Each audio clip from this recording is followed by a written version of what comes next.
Lundi. Un week-end d'intense aussi. Bon week-end. Dans un moment, notre invitée sera Marianne Chazelle. Évidemment, Babette de Rosière est en cuisine. Évidemment, elle s'active. Vous pouvez suivre la recette de Babette sur le site de france5.fr et lui envoyer toutes vos questions. Elle y répondra tout à l'heure. C'est votre émission. Vous envoyez CV, votre message au 41 555. Chaque jour dans C'est à vous, on choisit un fait d'actualité. C'est notre info du jour. C'est son info, celle de Nathalie Lévy.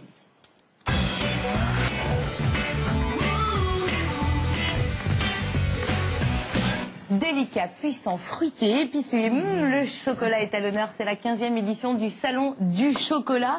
Et cette année, ce salon est placé sous le signe de l'opéra. On ne pouvait pas y résister et surtout, on ne pouvait pas ne pas inviter sur ce plateau un grand chef, un champion du monde même, j'ai envie de dire, puisque vous avez été, Christophe Michalak, champion du monde en 2005 de la pâtisserie. Voilà, c'est bien loin maintenant, mais l'essentiel c'est de faire des bons gâteaux.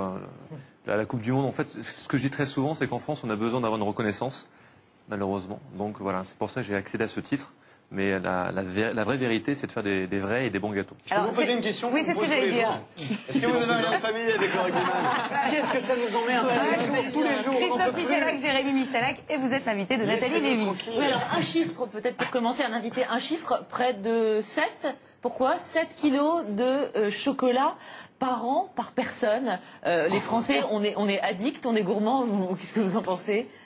Je sais pas, parce que moi 7, je dois bien doubler la dose. Non, ça peut se comprendre en fait, parce que le chocolat, c'est une sorte de, c'est un réconfort, un antidépresseur, un antidépresseur, on le dit très souvent. Bon, moi, je suis un peu à l'extrême de tout ça. Moi, je suis plutôt chocolat lait que chocolat noir. Alors attention à tous ceux qui vont me jeter du sucre dans le dos, mais parce que c'est pas du vrai chocolat. Mais si, non, mais c'est du chocolat, sauf qu'il ajoute la poudre de lait dedans, donc c'est un chocolat plus doux. Moi, j'ai un palais qui est beaucoup plus enfantin, donc j'aime les choses pures. Je bois pas, je fume pas, donc j'essaie de manger. Alessandra, on est allé faire un petit tour quand même dans les allées du Salon du Chocolat. Vous y êtes allé, vous allez y retourner certainement ce week-end. On regarde ce que les gourmands pensent du chocolat. Est-ce que les Français de 7 à 77 ans sont unanimes? On regarde, c'est Aude Rouault qui est allée tourner. La gourmandise, la sensualité et un plaisir certain qui perdure en bouche. Mon enfance, plein de bonnes choses, la gourmandise. La sensualité. L'anti-stress. Alors c'est le plaisir, le partage. Ouais. Un petit côté historique quand même aussi, découverte. La découverte. Le plaisir, le partage, un très bon anti-crise, le chocolat. On a un modèle intéressant à côté de vous, à base de 100% chocolat, vous pouvez nous le commenter? C'est vous qui avez fait ça? Non, ça vient pas de moi. C'est marrant parce qu'en fait j'ai réalisé un modèle similaire, mais plutôt je sais pas si on peut citer des marques, mais une très belle chaussure, une très belle chaussure, marque italienne, dans le 8e arrondissement. Et voilà, exactement. Et donc on l'a patiné. Ce qui est assez agréable avec le chocolat, c'est qu'on peut tout faire, tout simplement. Donc on fait un moulage, on réalise en chocolat, et après on peut le patiner avec des poudres alimentaires, couleur argent, cuivre, etc. Lui donner un côté laqué, lui donner un côté mat. Voilà, c'est très facile. Alors, mine de rien, c'est très joli, mais c'est pas très bon à manger. Vous pouvez manger une bonne tablette de chocolat ou un bon bonbon. Ou des religieuses, par exemple, qui est un peu votre produit phare, enfin votre gâteau préféré. C'est un peu celui vous avez décidé de retravailler. Oui, en fait, on se recherche. C'est ce qui est très difficile dans mon métier, c'est qu'on se recherche en fait. On recherche un style. Et moi, pendant très longtemps, j'ai voulu. Donc, j'ai pris un peu à droite à gauche ce que j'ai appris chez les gens qui m'ont formé. Et à un moment donné, j'ai décidé de marcher tout seul et j'ai acquéri en fait mon style. Ouais. Et j'ai voulu revisiter en fait des classiques à ma façon.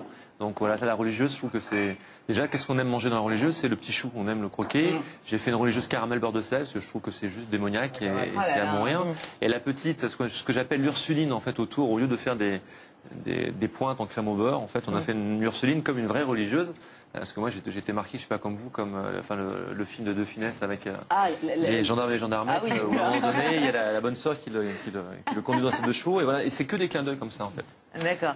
Christophe Michalak, vous avez un maître à penser, enfin, vous en avez plusieurs. Ouais, j'en ai plusieurs, et il y a des gens comme Philippe Conticini, Pierre Armé, beaucoup de chefs cuisiniers aussi également. Puis on s'inspire de tout, de beaucoup d'artistes, que ce soit Dali, que ce soit dans l'architecture, dans la peinture. C'est ça qui est relativement fabuleux. Alors les téléspectateurs peuvent réagir, Nathalie. Alors là, que des questions. Oh là là. Et alors cette question-là, j'avoue, comment faites-vous, Christophe, pour rester mince? Message envoyé par Valérie Damido.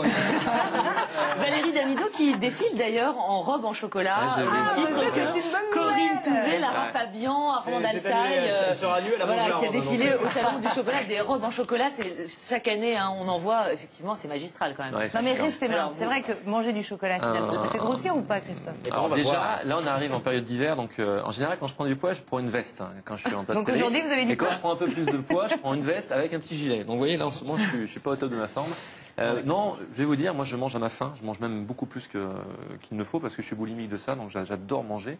Par contre, je cours tous les matins. Voilà, d'accord. Hygiène. Et je me demandais à quoi ça sert, Nathalie, le salon du chocolat? Alors Christophe plutôt, parce que vous avez plus l'habitude que nous. Déjà, c'est l'initiative de deux personnes qui sont fabuleuses, qui s'appellent François Jantet et Sylvie Douce, hein, qui sont en fait les créateurs du salon du chocolat. C'est tout simplement deux personnes passionnées par cet élément qui est assez fantastique et qui ont en fait petit à petit voulu rendre hommage un petit peu à tous les artisans français ou dans le monde entier qui présentent qui travaillent du chocolat à l'excellence. Voilà. Et après le faire développer et surtout montrer l'étendue de ce qu'on peut faire avec le chocolat. C'est vrai qu'il faut rappeler que c'est la 15e édition, que ça cartonne chaque année. Hein, il ne faut pas oublier qu'il y a Shanghai, il y a Tokyo, il y a New York. Voilà. Combien ça coûte ça dans le commerce? Si demain je m'achète ça on va dire entre 4 et 6 euros. D'accord. C'est cher, hein? Alors, j'aime pas ce mot-là. Mais oui, non, mais je peux pas vous dire autre chose. Je vais vous expliquer. Une religieuse comme ça coûte grosso modo 80 centimes d'euros en réalisation, en matière première. Ouais.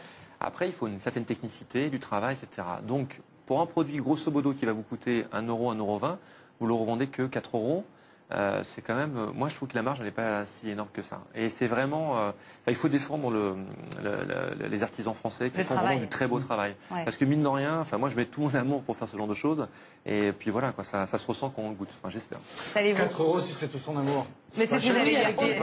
On a une question, Nathalie. Une question de Luc. Quel gâteau pas trop difficile de votre restaurant peut-on faire à la maison? Aucun. En même temps, il faut dire que vous êtes une équipe de 25, hein, c'est ça. Oui, donc effectivement, à la maison, il faut des choses compliquées. Non, mais en fait, moi le premier, je ne fais rien chez moi. Parce que c'est beaucoup trop compliqué, c'est trop difficile, il faut que j'achète tout. J'ai un grand frigo, j'ai strictement rien, je mange toujours au restaurant, je suis un très mauvais élève. Mais non, c'est difficile. La pâtisserie est difficile, contrairement à la cuisine où il y a une sensibilité, un assaisonnement qu'on peut faire à la minute. La pâtisserie, il faut du temps. C'est de la minutie?